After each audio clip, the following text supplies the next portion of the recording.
Why do you need communication skills, the art of speaking? Is it for interviews, for business, for a job? Think about it. What do you need it for? You need communication skills for almost everything. How? There's a kid in 10th grade who has to convince his parents that, Dad, I need a phone. Dad is refusing, saying it's a waste. What does that kid need? Communication skills. The kid wants to do the work he loves. He likes sitting at home, blogging on his phone, writing articles, and he wants to build his future with it. But his family isn't agreeing. So what does that kid need? Communication skills. Now suppose that same kid starts his own online business, and now he's sitting across the table with big people, and he isn't able to speak the right way. So what does that kid need? Communication skills. If you truly want to take your communication skills to the next level, I've linked my favorite books in the description below. Even just one of those books can change the way you think and the way you speak. Let's come back to our topic. Suppose a boy wants to become a lawyer, and a lawyer answers questions in front of a judge and even argues with the judge. What does that boy need for that? Communication skills. Are you ready? Have you accepted that learning communication skills is really important? Then comment below, yes, I want to learn this. Understand one truth. The people who get furthest ahead in life aren't the most knowledgeable, they're the best communicators. Even a great idea, if it isn't presented the right way, goes unnoticed. And even an average idea, if it's said the right way, earns a place in people's hearts. That's the power of communication. So today we're going to learn 9 habits. Habits you probably haven't read about quite this way in any book before. This isn't theory. These are practical habits you can use in everyday life. Let's get started. Habit number 1. Build the relationship first, then start the conversation. Just imagine, you want to start your own business.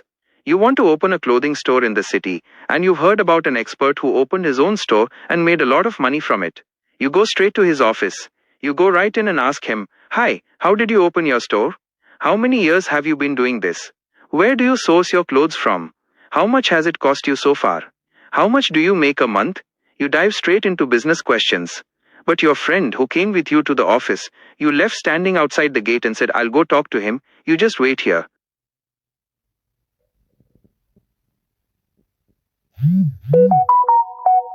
Your friend stays standing outside the gate, but the store owner happens to notice him there. And the store owner says to your friend, Come on in. As soon as your friend steps inside the store, the first thing he does is greet the owner and everyone else around warmly. And with quiet confidence he tells the store owner, Sir, I actually just came in to look at your store and it's genuinely beautiful. Then the boy asks the store owner, Sir, what's your name? I know your store, but I don't know your name. So the store owner immediately tells him, My name is Mohan. Then the boy asks, Is everything going well, sir? Is your clothing business being managed well? And Mohan says, Yes, absolutely, it's going great. And little by little, this way, the boy's friend builds a real relationship with Mohan. And then he ends up asking Mohan all the very same questions his friend hadn't been able to ask. About the store, about the clothes, about how much you need to invest to open a store like this, and gets answers to all of it within just a few minutes. Now you've probably figured out the result yourself. Why did this second friend's approach land so well with Mohan, the store owner? Because the human brain doesn't value information as much as it values trust. Until the other person feels that you're seeing them as a human being, not just as a target, your words don't really land. This is called rapport building, building an emotional bridge before you start the actual conversation. This bridge isn't built with a big question or a big speech. It's built with a little bit of confidence, a light smile on your face, and genuine interest. Next time you need to say something to someone or need to have a conversation, always remember this first. Don't go straight to the point. First, spend 10 to 15 seconds learning something about that person, build a connection with them, connect with them. Then get to the point. Those 10 to 15 seconds can make your message land as something genuinely interesting. Habit number 2, say one thing at a time. We often make this mistake. Whenever we have something important to say, we tend to pile 3 or 4 other things onto it. Hey, tomorrow I'm going to a friend's wedding, but I also have an exam in 2 days. Also, my birthday is coming up next week. Also, I need to buy new clothes. You keep adding 1 or 2 more things like that. So instead of saying one thing, you end up saying 3 or 4 things all at once. This confuses the listener, because after hearing it all, the other person doesn't take any of it seriously and ends up ignoring what you said. because you said four things at once, so by the time you finished, they've probably already forgotten the first thing. Communication skills को और बेहतर बनाने और अपनी बात को दूसरों तक सही तरीके से पहुंचाने के लिए आइए इस शानदार बात को आगे समझते हैं. Look, if you want to truly master communication skills and learn the art of speaking the right way, always apply this in your life. Try to say only one thing at a time. This will boost your personality, the other person will actually listen to what you're saying properly, and they'll start respecting you more too. Habit number 3. Make sure the message actually landed. A lot of people think that simply getting your message across to someone else is communication skill, but the truth is the opposite. Communication skill only becomes powerful when the other person understands what you meant to say, in exactly the way you meant to say it. There was once a company working on a project. At the time, the lead coach, the one explaining things, explained the entire task to his whole team. He asked everyone on the team, "Did you all understand?" And they all said, "Yes, absolutely, we completely understand the whole process for this project." But when the project was reviewed sometime later, out of everyone who had been part of that team, only 15% had actually completed the project correctly. The other 85% hadn't been able to complete it properly because they hadn't actually understood the project correctly. Then it became clear to the lead coach, the professor, that everything he had explained that day in the office meeting, every single person had understood it differently. The mistake here isn't on the people who didn't understand. The mistake is on the professor who explained it to them, who laid out his plan, his project. At that time, the professor should have gone back and confirmed with everyone, "Yes, do you understand this or not? And if you do, in what way did you understand it?" Until all of those answers came back as a clear yes, the professor should have kept explaining it again in that meeting. That's why this is the third habit. After you say something, make sure the other person actually understood it. Confirm it. This habit matters especially at work, where a single misunderstanding can waste hours of effort. So after you say something, make sure your message has actually reached the other person the way you intended. Habit number 4. Tell stories, not statistics. Look, the human brain forgets facts, but it remembers stories for a long time. Let's see how. Suppose you tell your friend you could make money online with that phone of yours. Maybe he won't believe you and he'll just brush off what you said. But instead, if you tell him the same thing as a story, "Hey, there's a guy back in my uncle's village who built a YouTube channel using just his phone. He worked at it consistently for a whole year, put in everything he had, and slowly started growing. Today he earns a substantial income from YouTube and social media, and he does it all. Every video, everything, from just his phone." This version of the same idea, told as a story, will stay with him for a long time.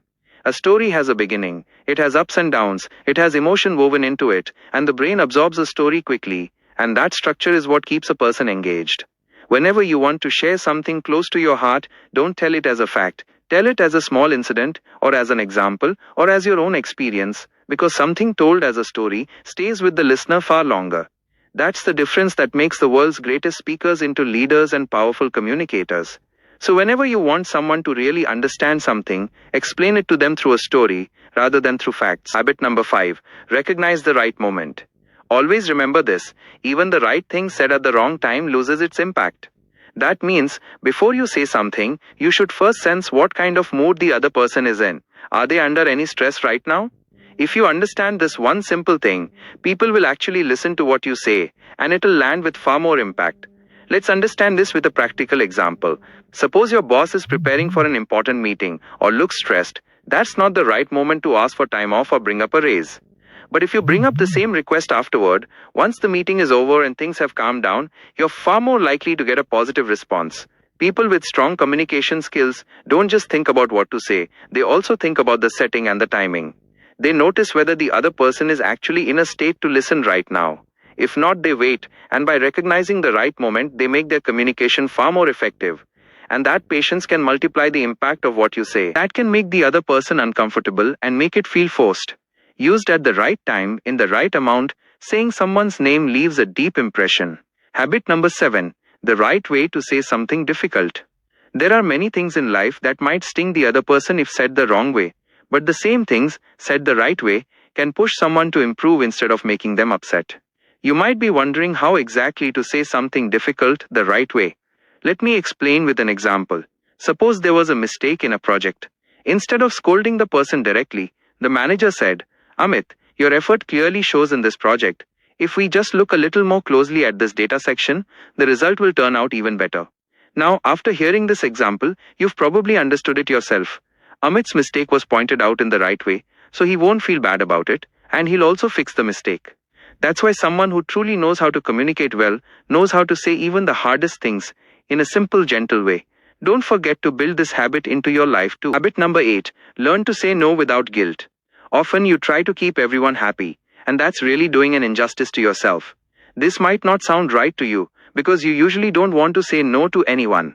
If a friend asks you for something, you say yes. If you're busy but your partner calls, you spend hours on the phone with them, without once saying, "I'm busy, let's talk later." Or maybe you don't even like soda, but your friend keeps pushing you to have one, and you can't say no. You sit there feeling guilty, thinking, if I say no, he'll get upset with me. Always remember, saying yes to everything every time is really doing an injustice to yourself, because this isn't someone else's life, it's your own life. If there's something you don't like, learn to say no to it. You think that if you say no, the other person will feel bad, maybe say something harsh, maybe your friendship will fall apart. But the truth is, the people who say yes to everything all the time, the value of their word slowly starts to fade. Because a yes only really means something when you also have the courage to say no sometimes. Saying no isn't selfish, it's a necessary shield that protects your energy, your time, and your peace of mind. When you say yes to everything, you slowly fill up with stress and resentment. Starting today, promise yourself that you'll set your boundaries with full confidence and gentleness, without any guilt, because only when you start respecting your own no will the world start valuing your yes. Habit number 9. End every conversation with gratitude. Most people end a conversation with just a simple bye, okay, see you later. But instead, it should be wrapped up with a real sense of appreciation. This habit might sound small, but its impact runs deep. Say there are two friends, and one says to the other, okay, bye, we'll talk later. That's the simple, ordinary way almost 90% of people end a conversation. Whenever it's time to wrap things up, they just say, okay, bye, talk soon. But instead, you could end it a different way. Let's see how. Say you're at the office, and your friend Rohit is with you. After the meeting wraps up, you could say to him, Rohit, your input in today's discussion really made our work so much easier. Thank you so much for giving your time and for your support on this project. These small sentences leave a warm, lasting impression on the entire conversation. The human mind remembers any experience based on how it ends. This habit adds real depth to relationships, and it shapes how people see you, both with friends and at work.